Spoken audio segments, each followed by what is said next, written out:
Scott's not convinced that this little getup that we have here is going to work. Y'all can't see that. We look super professional here. It's a little rocky.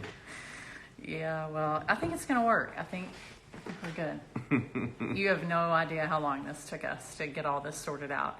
All right, so howdy, everybody. This is Mr. Whitaker. Howdy. He's always got to do the gig 'em.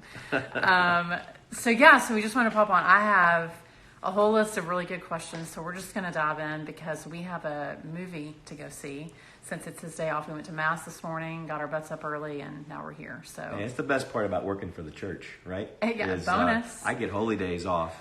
And, you should, I didn't even tell you the story, but this morning as we're dropping off the kids, oh my gosh, they were extremely upset that the fact that, how come you get a day off, Dad? And I have to go to church, I have to go to Mass, and I have to go to school. So I get the day off. We went to Mass. Oh, we did. And we went to Mass. We went to Mass. Yeah, 6:30,6:30, just the two of us. I get the day off with you. I have no idea how the kids got ready for school this morning, but it worked out. Bonus of having older kids. Okay, so we're just going to dive in. All right, so surviving no sleep infant days. How do you take care of more than one? One day at a time, right? Absolutely. Okay. Some of our kids didn't sleep for a long time. So our oldest one slept through the night at like 6 weeks. So we thought we were doing parenting right. And then everyone else came along. And I'd say, I think the challenge with that is that you think my life is going to be this way. It's going to be this hard forever, like for my whole life. Forgetting that your kids are going to get older and they're going to start to help out. And you're not going to be the only one, like you're not going to be the only one schlepping dishes and doing all that kind of stuff. So that's not... And it's a partnership. I mean, without a doubt, it's a partnership. It's a team effort for both of us. So being able to tag team certain things, being able to hand off a screaming baby, it's God's great plan for us that you're in this together. And that allowed us to have, I think, a sort of sane life through those early years with the young kids. Hand off the baby at 3 a.m. Just pro tip there. I would nurse and then be like, he's all yours. Peace out, man. Yeah.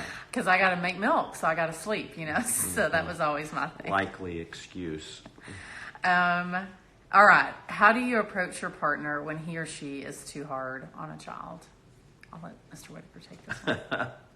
Again, I think that's where it's great, at least for us, that most of the time, if one of us is pretty, heated about a particular child or an issue that we're dealing with them, if one of us is kind of out of control, if you will, I think most of the time the other one is able to kind of go over and say, let's walk away from this situation. That's usually you. Let's calm down. You.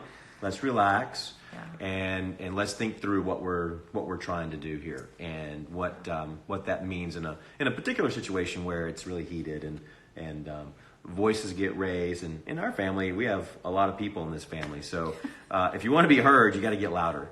And so those are things that kind of happen. But I think for us, it's again a great partnership where we're able to kind of go over and walk away and take the other person away as well.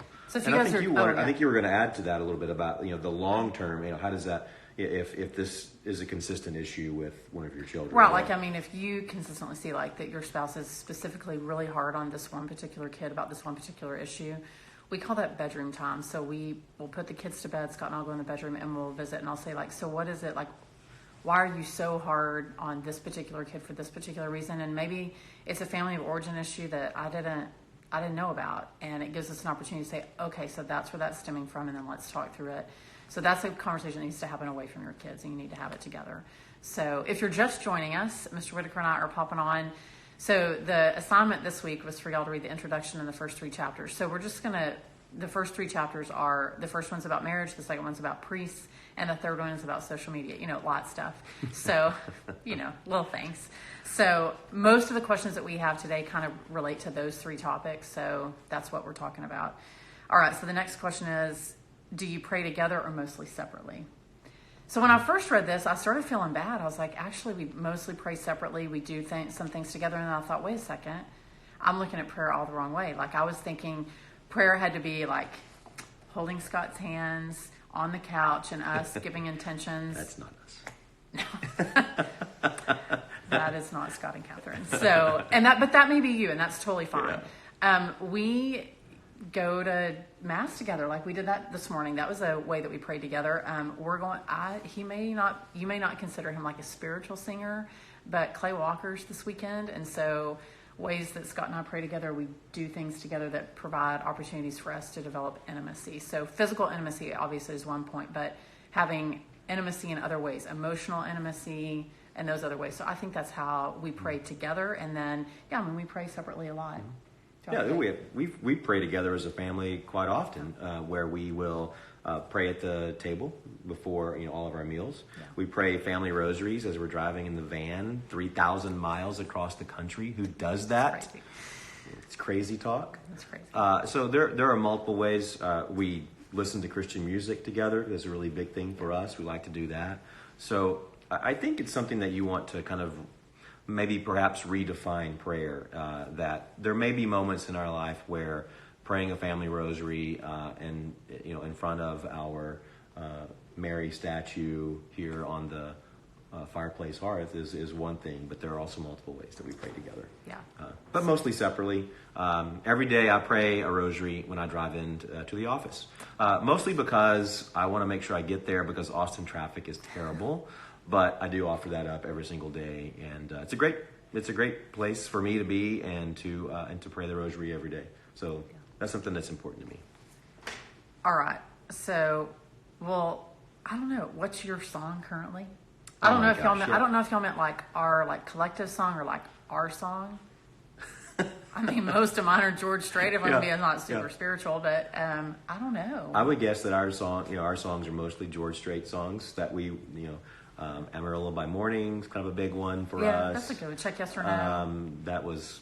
So a lot of George Strait songs are kind of our songs, but I don't know if I listen to a lot of music. I have, so I drive a lot in the car, so I have Sirius XM, and it's great. So I listen to The Message, I listen to Y2K Country, I listen to Prime Country, and I throw in a little 80s music in there because there's nothing wrong with a little. And then sometimes we listen to some Def Leppard or Journey every that's once in a a while. song, so Catholic Talk Radio is not. But I don't know. We have a lot of songs I think that we listen to, but music's not necessarily our thing. Well, praise and worship is my thing. I grew up Protestant, so that's how I pray, and those are all my songs. Like I'll text Scott, "Hey, there's a new song out," or I'll make playlists. I'm sure he's like, "Oh my gosh!"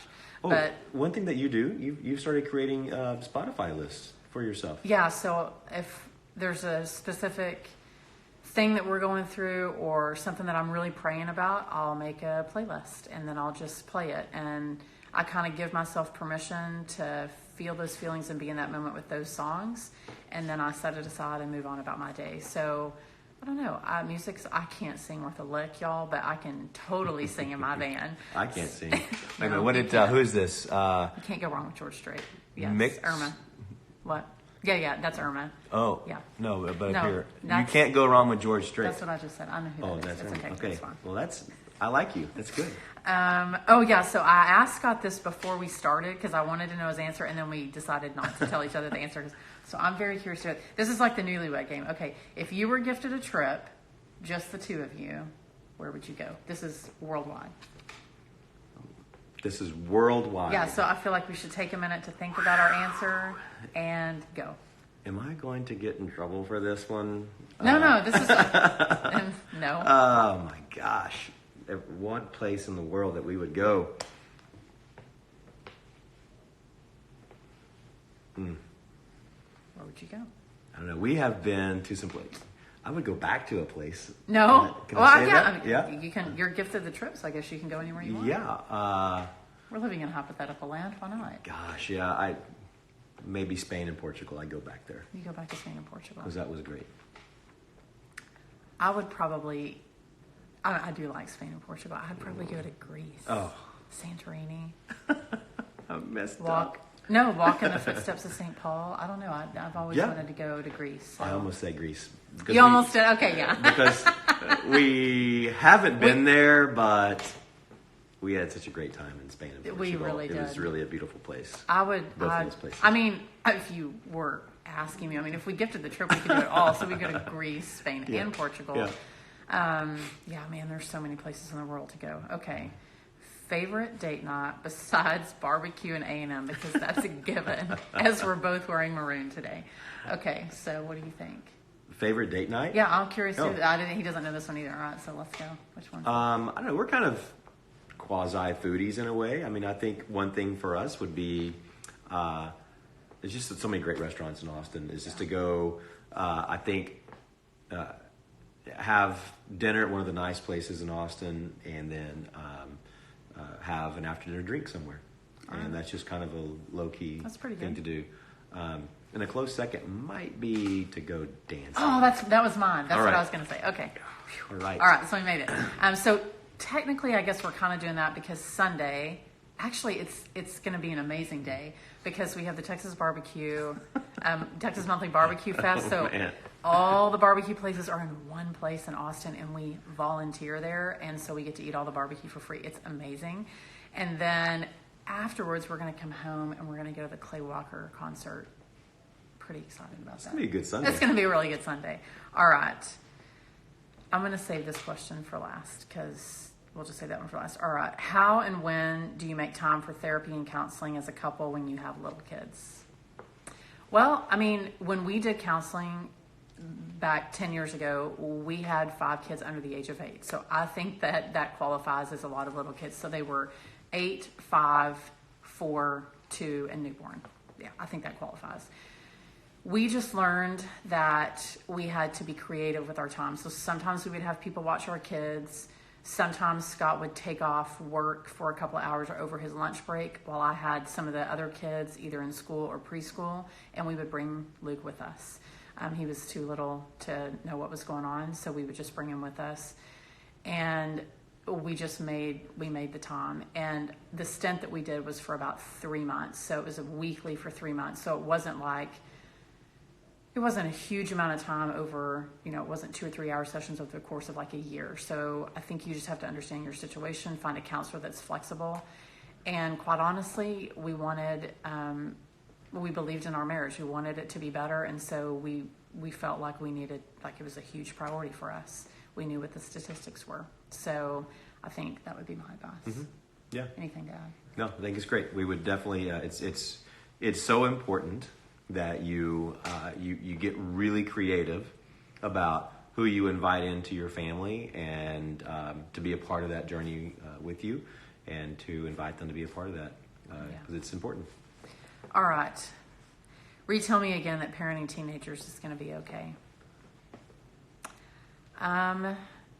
It's sanctifying.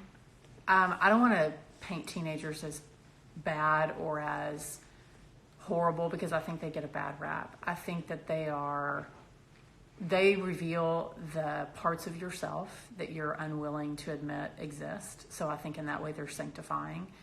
Your kids are also learning how to be adults, and so that's scary, quite honestly, if I'm being honest, to launch your kids into the world and say, did we do enough? Did we give them the lessons? Did we do all those things? And for Scott and I think that we've learned how to rely on each other. I have never loved Scott more than in the last several years as our children have gotten older, because I see what a good, strong man of faith he is, but also that we're a partnership. So on the days that I feel like I can't do it or it's too hard or that God is asking too much of us, Scott is on the flip side. No, we can do this, and vice versa. So I say that's when you have teenagers is the most important time in your marriage, because when they're little, anybody can change a diaper, anybody can take a kid to preschool, anybody can do that. I believe that that's physically hard work. But when it comes to teenagers, it's soul sanctifying work, and it requires you to know yourself, to know Jesus, and to be in partnership with your spouse. And that is no easy task. I don't mean to lower the boom there, but I'm telling you need to fortify your soul and be prepared, because teenagers are beautiful young people as they launch into the world and figure life out. Yeah, I used to always wonder with people that we knew in marriages that seemed to always have trouble, at year 20, year 25. Yeah. And I thought, why? You've made it. You've arrived.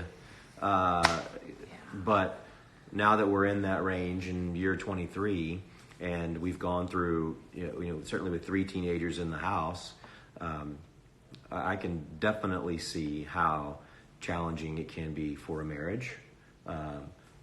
Making sure that you're together, that you are consistent in what you do, how you lead your teenager. But I couldn't agree more. I mean, this is why we got involved with youth ministry so much over the years. Early on, and we didn't even realize the benefits that was going to have. Exactly. And why do you teach confirmation classes now and do that? We love teenagers. We think they're great. But I do think today teenagers are they're challenged way more, and maybe every generation says that, right? Oh, when we were there, it was changed a certain way or whatever. But no, but I think my parents would agree. They were like, it's hard. I think if you talk to people today, and I love talking to people who are ahead of us, to where their first child came through and, let's say, did not have a cell phone. Now their 4th child, 10 years later, they're dealing with cell phones. So, boy, you have to constantly be up with things that are going on. I think one thing that's important that you've been doing a lot is studying terms and understanding social media. I've been on YouTube and that's a lot. that's on our in the book with one of your chapters, certainly on the social media. I think we have to understand what they're going through. Their language is different. The way they communicate is different. So it's important that we know that as parents. But perseverance, to me, I think is a big word that I would say through teenagers. And the other one that I thought is kind of going back to what we talked about earlier is, how do we stay level? Oh yeah. With so the teenagers. my friend, So this is Jana. how do we stay I don't know level? if she's on here, but so she would say, your teenagers are doing this, you got to do this. Right. Don't be. Her advice was, don't be a teenager with them. And that is, I love it. It's great. it's hard. Yay, Jana. Good job. Jana's raised 4 beautiful girls. I'll add this, and then we'll move on to the last question. I think it's vitally important, and I'm saying this as the mom. I can't speak for Scott. It's been crucial for me to find moms who are about 3 to 4 years ahead of me, and in some cases 10 years ahead of me, who have lived through some things, so that I can reach out to them and say, how did you do that? I am really struggling with this, and I have no idea. Like, there's no handbook for this. Please tell me what you did or how you navigated through it. 1, to give me hope that we're going to get through it, and 2, to give me some ideas or some prayers of how to figure it out. And I think more than anything, those moms, their prayers for me mean the most, because they know specifically how to pray for me, so that they can give us the wisdom and the direction that we need to lead our kids through a specific season of life. And they are gold, absolute gold. And we'll talk about that next week when we talk about authentic friendships. But in parenting, totally clutch. You got to do that. All right. So the last question: would you give up Instagram if Scott asked you to? We actually had a really good discussion offline before we came on about this question. The quick answer is yes, I would. I think if you'd asked me a few years ago, would you give up the social media? Would you give up the blog? Would you do all that? I would have said absolutely not. And I had someone tell me one time, if you're unwilling to give something up, then you should probably give it up. Unless we're talking about Dr. Pepper, not giving that up. But I thought that was really telling. And now that I look at my own spiritual life, that if my Instagram habits or my social media habits were unhealthy for the family, they were unhealthy for me, they were unhealthy for our marriage, I would hopefully be spiritually grown enough to know that if Scott said, I think you need to give it up, that I would be able to look interior and say, you're right, I should give it up. So the short answer to that is I absolutely would.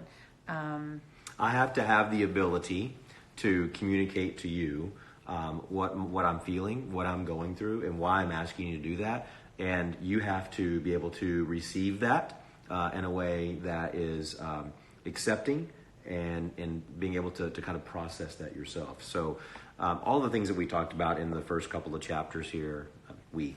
No, you. I say we, like I wrote the book. No, I didn't write the book. But you gave me, I did tell you what not to say in the book. Nobody cares. That was actually in chapter 1. I wrote this whole thing and Scott was like, how did nobody care? Nobody's going to care about that. We need to change that. What was I saying? Oh, I just lost my train of thought. That I think that was the whole point of these first couple of chapters is prayer life, date nights, seeking counseling. I think having the guts to say we need help and to reach out and do that and to act on it and to get that done. It's very important, and to have the ability to do that. But you're only able to do that because you go to Mass regularly. You go to church regularly. You pray together. You do things together as a family. I mean, these are all things that build up who you are, and knowing who you are as a child of God is important. So, absolutely, I think I would have to have the guts to say to you, you need to get off Instagram.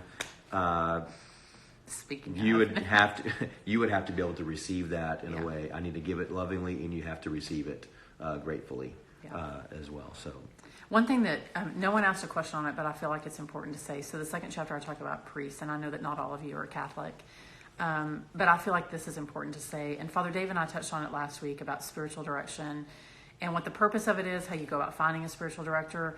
But in this particular chapter, I talk about how priests have provided our family with really good counsel. And I'm grateful that in the various seasons of parenthood and of marriage that God has given us the just right priest for the just right moment, for the just right kid or the just right spouse or the just right situation to help lead us towards heaven, to help lead us with a heart filled with love and not bitterness or anger or resentment. And I'm grateful for their presence. Some of them are our age in their 40s. Some of them are in their 60s or 70s and they're retired. And some of them are baby priests, like they just were ordained. But they all have a unique perspective. And our interactions with our priests have not always been positive, but we have learned how to seek out the goodness in our priests at our parish and in our diocese and in our world. And I'm deeply, deeply grateful to all of them. So I'll say that. Yeah, and I think we're also taught that we are all part of the priestly ministry of Jesus in whatever we do. So find your pastor, find your priest, find a religious, find someone who can be a part of your family and bring grace and holiness to your marriage and to your family. And so feed them important. barbecue and queso and they'll stay around forever. Just Anybody comes over tip. for food.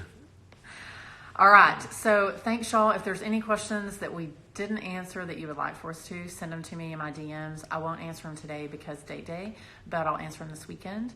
And if you haven't had a chance to read the book, I would encourage you to give it to a friend. And it was a total joy to write it. This guy was a huge reason why it even happened, because it wouldn't have happened without your support and without your really good edits. Like nobody cares. So anyway, we're off to see a show. Yes. The quick question is I'm saving the video. I figured out how to do that. I'm going to try to save it on Instagram. I don't know, but I did figure out how to save it and it'll be on Facebook so you can see us forever. Oh no. I know. Oh well. Anyway. What's next week? Oh, homework for next week? Homework for next week. You're so good. Chapters 4, 5, and 6, which are, hold on, authentic friendships, grief and suffering, and orderliness. So again, the Purged. Really, I wish I was Purged. here for that one. Oh, I'm trying to think. I think I know who I'm going to have join me for that one, but I got to check with her first. But anyway, that's next. It won't be. Nobody likes the Purge. That'll be next Friday. All right. See y'all later.